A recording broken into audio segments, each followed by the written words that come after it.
যারা খেতে পারে বা পারে না ওই পানি থেকে ইফতার নেওয়াটা সবচেয়ে বেস্ট আইডিয়া।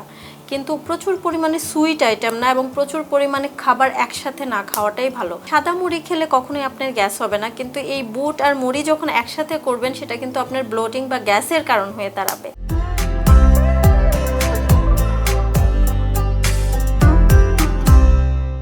আমরা যেটা দেখি সচরাচর, সারাদিন উপোস থাকার পরে খাবার সামনে পেলে সব খেয়ে ফেলি, অনেক খাবার খেয়ে ফেলি।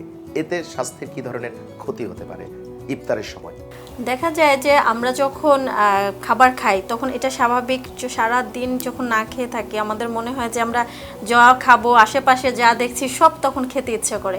কিন্তু লক্ষ্য করবেন যখন ইফতার করা হয়, পানিটা নেওয়া হয় অথবা 1-2 পিস খেজুর খাওয়া হয়, তখন কিন্তু আমরা এত খেতে পারি না। তখন আমাদের পেটটা একটু ভরা ভরা অনুভূতি অথবা একটু ব্লোটিংয়ের টাইপের সমস্যা তো অনেকের ক্ষেত্রে থাকে। তো যারা খেতে পারে বা পারে না ওই পানি থেকে ইফতার নেওয়াটা সবচেয়ে বেস্ট আইডিয়া। কিন্তু প্রচুর পরিমাণে সুইট আইটেম না এবং প্রচুর পরিমাণে খাবার একসাথে না খাওয়াটাই ভালো। লাইট ইফতার, কারণ এটা সংযমের মাস। বলাই হয়েছে আমাদের ধর্মে যে এখানে সংযমের মাস, যেহেতু সব কিছুই খাবার থেকে শুরু করে সব কিছুই সংযম করার কথা বলা হয়েছে। তো খাবারটাও কিন্তু আমাদের সংযম করেই খাওয়া উচিত। দেখা যায় অনেক পেশেন্ট আমরা পাই যারা ওজন কমাতে চায়, তারা কিন্তু সেই ইফতারের সময় অনেক বেশি খেয়ে ফেলার কারণে তারা কিন্তু ওজন কমাতে পারে না, বরঞ্চ বেড়ে যাওয়ার একটা প্রবণতা থাকে।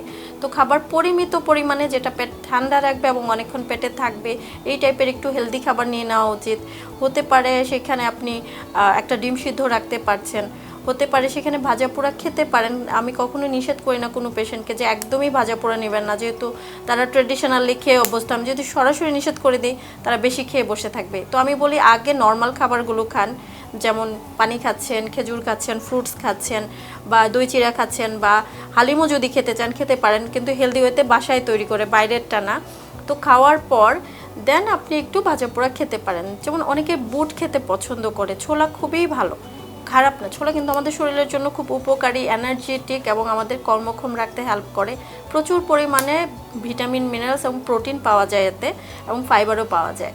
কিন্তু এটার পলিসিটা ডিফারেন্ট থাকে। আমরা বুট ভাজা করে খাই, আমরা যদি বুটটাকে সেদ্ধ করে নিই, মানে ছোলাটাকে সেদ্ধ করে একটু সালাদের মতো করে মাখা করে নেই, তাহলে কিন্তু আমাদের এটা হেলদি থাকে, শরীরের জন্য ভালো থাকে। একটু তেল বীজ অথবা আদার্স কিছু অ্যাড করে নেই, সিড টিড, তাহলে শরীরের জন্য খুবই উপকারী।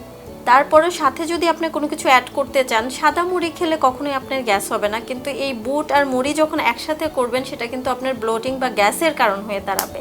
সো এই জিনিসগুলোকে আলাদা করে খান, দুটাই খেতে পারবেন, পরিমিত পরিমাণে খান, অনেক বেশি খেন না, তাহলে আপনার গ্যাসের সমস্যা বাড়বে বা পেট ফুলে যাওয়ার প্রবলেম থাকবে।